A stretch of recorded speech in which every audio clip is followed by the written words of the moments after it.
Hello everyone, good evening to all. Welcome back again. लोगोफोर फिन खेबसे चेनेलाव बयखौबो फरायग्रोनानै लानाय जाबाय। नैबे समावहाय दिनै एसे आइटेम बानायनोसैलाय आरो ब्लग लानानै फैनाय जाबाय आङो बेबायदिनो। थ' आवगोलावबो बेबायदि भिडिअसफोर लानानै फैनाय जादोंमोन। लोगोफोर आइटेमा थागोन चिकेन। थ' आं एसे दिन्थिनोसै आरोना। थ' नायलांबाय थायोब्लानो जाबाय। आङो दिन्थिलांबाय थागोन आरो एसे गोजांबाय जोंनियावबो आसामावथ' आरो बुंनांला ओरैबायदि गुसु दा डिसेम्बर मास थ' जोंनियावथ' गरम जायो नाथाय दिनै गोजांदों आरोना अखा हायोब्लाथाय बिराद गोजाङो थ' बेखायनो आङो एसे दारिखौबो साफा खालामजोब्बाय सिनबाय आरो एसे फ्रेस जानानै जेकेट टेकेट लागायबाय दारिखौ माने एसे फिदोंमोन आङो थ' लाखिबाय थानो गोसो गैला बेनि थाखाय सिनबाय आरोना लोगोफोर एसे दिन्थिलांनोसै नायलांबाय थायोब्लानो जाबाय दाउ संनोसैलाय नै लोगोफोर पुरा दाउखौ माने बिदि दानबाय आरोना एसे संनोसैलाय एसे चिकेन जानोसै आरोना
बेदरा मोनगासिनो चिकेन जानोसैलाय आरो नै सानैजों जाजोबनोसैलाय बेसेबां जानोना थ' दैलि माने जाबाय थानाय बायदियानो जायो बालायलाङो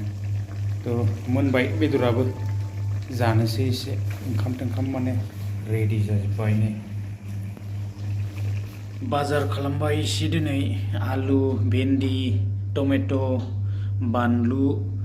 आरो खुन्द्रि लोगोसे लाव बिदिनो बुट दङ सयाबिन दं दालि दं स्कस दं आरोना थ' लोगोफोर ब्लगा बिदिनोसै सानैजों जानाय थ' गाइसमोन ब्लगा बिदिनोसै आरो माथो बुंबावनो ना थ' दिनै एसे फ्रेस जाबाय आरो रुमाबो जोंना बेनो नै फेनसो लागायनानै थानांगौ माने गुसुबाबो फेन लागायाबाथाय माने बिराद गरम जायो आरो थाम्फैफोरबो एसे फैयो आरोना थ' बिदिनोसै मेट्स' बायदिसिना लागायनानैबाबो थानो गोनां जायो आरो रुमा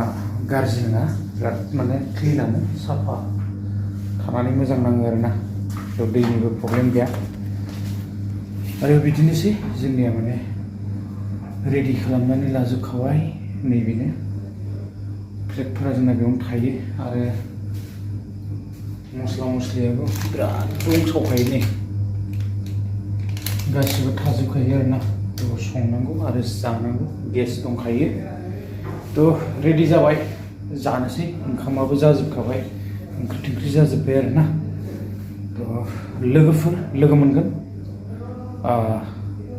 नेक्स्ट भिडिअआवहाय आङो बांद्राय गोलावबो खालामबाय थानो सानाखै एसे स्किना ब्लेक जाबाय माने बिराद गरम ना जायगाया थ' मोखांफ्रा एसे गोसोम जाजोबो आरो थ' लोगोफोर रेडि जाजोब्बाय चिकेनाबो मोनबाय वाव होख्लायनोसै ओंखाम जाजोब्बाय आरो ना चिकेन राइस पुरा रेडि ओरैबायदि गोथाव लोगोफोरनि दाउ आथिं लेग पिस थ' लुबैनांला आं एसे जानोसै आरो ना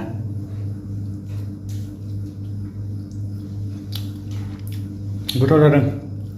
टेस्टि जाबायलै जासाबलायबाय दिनै एसे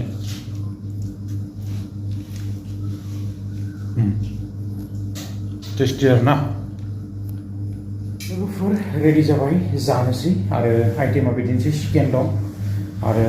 बेलेग आइटेम जेबो बानायाखै आरो ना थ' बाहेरायाव थानाय हिसाबै आरो माथो बुंबावनो एसे मोखांफ्रा गोसोम जानाय बायदि जाजोब्बायदि थ' मा बुंबावनो बिदिनोसै लोगोफोर